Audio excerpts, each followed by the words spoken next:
The call came while I was standing in a quiet bridal suite, holding a hanger that still smelled like new silk. She said it casually, almost bored. "I'm keeping my ex-husband's last name after we marry. It sounds better than yours." Her voice didn't shake.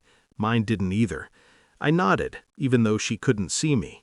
I watched my reflection instead. A man dressed for a ceremony that suddenly felt ceremonial in the wrong way, like a funeral no one had announced yet. Outside, someone laughed, glasses clinked.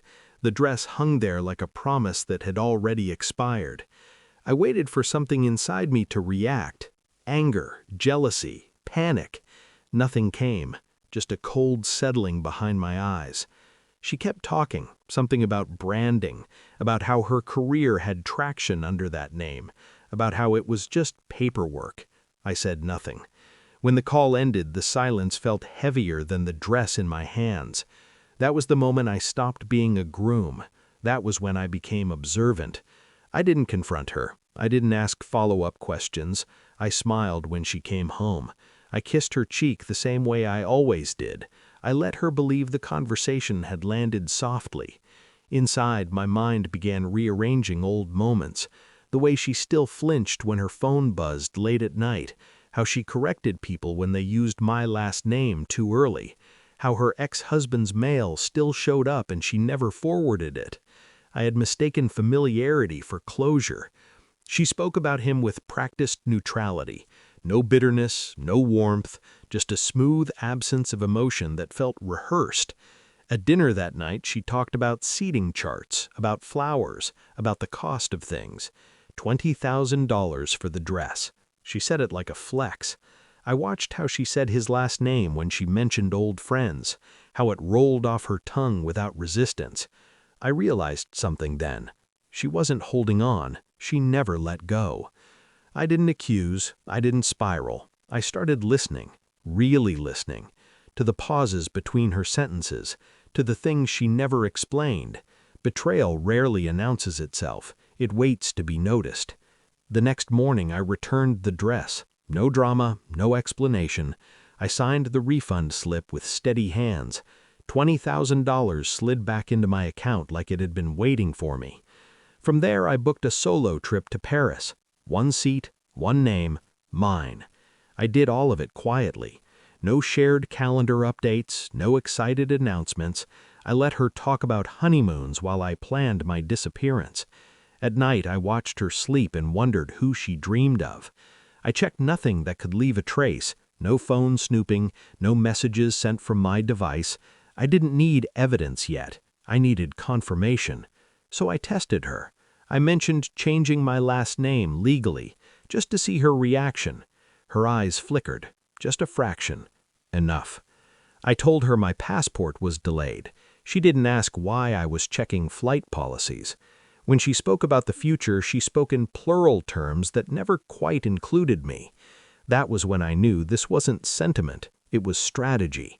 She wanted my stability and his identity. I let her believe she was succeeding. The night before she found out, I packed my suitcase. I left nothing obvious behind. No letters, no notes, just absence. Paris was gray and indifferent. I liked that. I walked alone, ate alone, slept without dreams. When she finally opened the closet back home, she expected silk. Instead, she found an empty space where the dress had been, and a single envelope. Inside, it was a printed confirmation. Refund processed. One plane ticket. One hotel reservation. My name only. No message. No explanation. She called me 7 times. I didn't answer. When I finally picked up, days later, I could hear it in her breathing. Panic disguised as confusion. "Where are you?" "Paris." Silence. "The dress." Returned. Her voice cracked then, just a little. "You did this because of the name?" I looked out at the river, calm, moving on without us. "No," I said, "I did this because you already chose." She flew back early. I didn't rush home. When I did, she was sitting on the bed, surrounded by unpacked wedding favors. Her hands were shaking. She started crying before I spoke. I let her. Then I placed one more document on the table, a legal filing she hadn't expected. The name change petition I had withdrawn, and the marriage license I never submitted. She looked up at me like she was seeing a stranger. "You planned this." "Yes." "When?" "The moment you told me who you still were." She tried to explain, to justify, to soften it with history. I didn't interrupt. When she finished, I picked up my bag. "You wanted his name," I said. "Now you don't need mine." I walked out while she was still speaking. That was the last power she thought she had. Paris taught me something simple.